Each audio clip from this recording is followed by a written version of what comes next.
Janine Gutierrez at Jericho Rosales, parehong busy. Janine todo handa sa bench show, Jericho focused sa taping ng MLQ. Mukhang parehong punong-puno ang schedule ng rumored couple na sina Janine Gutierrez at Jericho Rosales. Habang abala si Janine sa paghahanda para sa much-anticipated bench fashion show, si Jericho naman ay tutok sa kanyang upcoming project, ang historical film na MLQ, kung saan gaganap siya bilang dating Pangulong Manuel L. Quezon.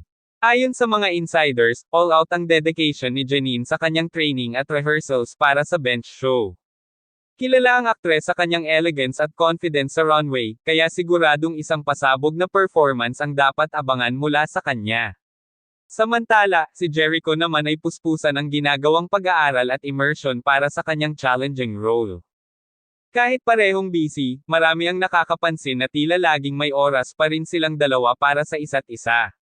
Hindi pa man nila diretsahang inaamin ang kanilang relasyon, patuloy silang nauugnay sa isa't isa, lalo na nang makita silang magkasama sa ilang private gatherings kamakailan.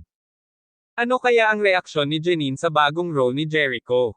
At susuportahan kaya ni Echo ang runway moment ni Janine sa bench show?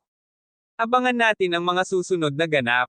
Huwag kalimutang mag-subscribe at i-turn on ang notifications para updated ka sa lahat ng latest chika.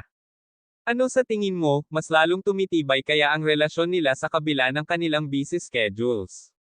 Drop your thoughts sa comments.